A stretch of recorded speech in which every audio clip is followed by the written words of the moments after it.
Hi everyone, it's Josie from Edukura Kids. Today it's a special day because I've got a bit of a surprise for you. I'm going to read you a book, but we've also got a special guest.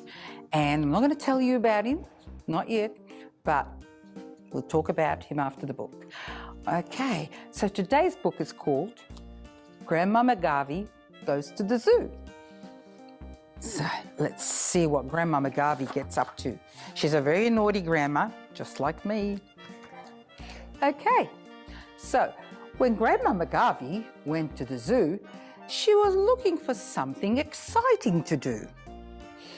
She loaded the picnic basket high with spinach cake and a mystery pie, sardine sandwiches, freshly made, and a monster bottle of lemonade. It's rather a lot, she frowned. That's true, but you never know what you might need at the zoo. Have you ever been to the zoo? Oh, it's amazing. When Grandmama Garvey arrived at the zoo, she pushed to the front of the longest queue. But feeding the monkeys and watching the birds turned out to be far too boring for words. I need to do something sparky, she said. I know, I'll visit the lions instead. And if I hurry, I have a wee hunch that I'll get there exactly in time for lunch. Let's see what she does. But although she ran, she arrived too late. The keeper had left and locked the gate. Still, that didn't bother Grandma at all. I'll just have a peek at them over the wall.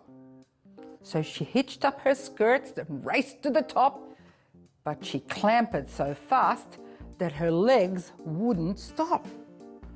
And over she tumbled, her heels in the air, and landed flat in the lion's lair. Uh-oh. As Grandma scrambled to get to her feet, she yelped, "Nice pussy, I've bought you a treat." Then she heard the lion's ominous purr. The treat that it wanted to eat was her. Lions love to eat meat. Then Grandma gulped. "Oop, this isn't much fun." And she snatched up her basket and started to run. But the lion leaped up and began to give chase and was closing on her at a heart-stopping pace. Uh-oh. When Grandmama Garvey felt herself trip and the picnic basket flew out of her grip, up and up in the air it rose. Uh-oh. And then fell with a whack on the lion's nose.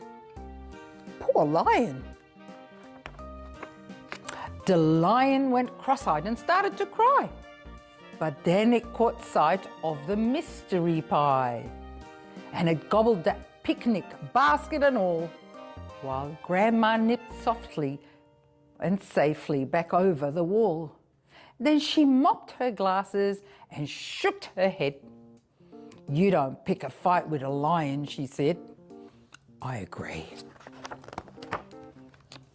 When Grandmama Garvey was leaving the zoo, she had quite enough, and her dog had too. She saw something odd at the end of the lane. A shiny new bulldozer parked in the rain. "I think," said Grandma, glancing about, "that somebody careless has left this out. The zookeeper will be very upset. Let's put it inside before it gets wet." Uh-oh.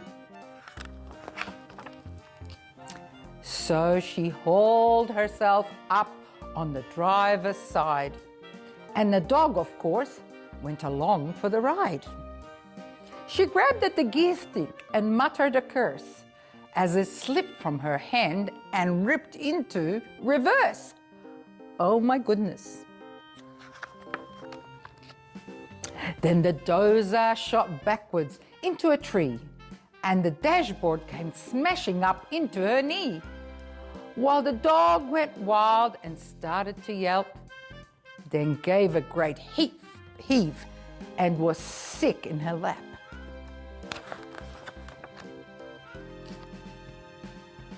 So she grabbed for the lever and yanked it again, and the dozer lurched forward and plunged down the drain. Then before she could open the dozer door, she heard all around her a gathering roar. People were shouting and pointing high. So Grandma leaned out and looked at the sky. Oh, I wonder what they were looking at. And her eyes boggled open as wide as could be. The lion escaped and was stuck up the tree. Don't worry, called Grandma. There's no need to shout. That blow from the dozer has knocked it clean out. The poor lion.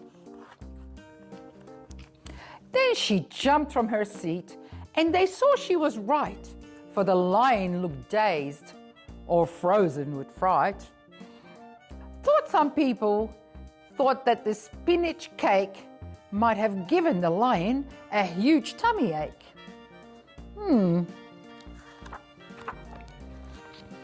Then the crowd, which had gathered to point and stare, began to applaud and whistle and cheer, till the air was filled with a deafening din. And Grandmama Garvey said with a grin, "We've had a sensational day, it's true. But that's what you expect when you go to the zoo." Oh my goodness, I hope you don't behave that way when you go to the zoo. The poor lions, I don't think they'd like you very much.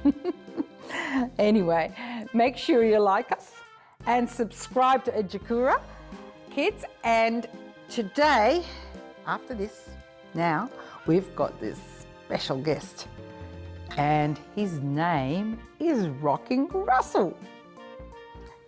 And here he comes. Hello, Russell.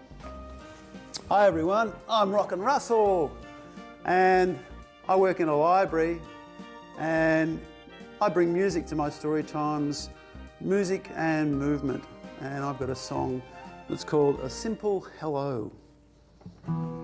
Just to say hi, basically.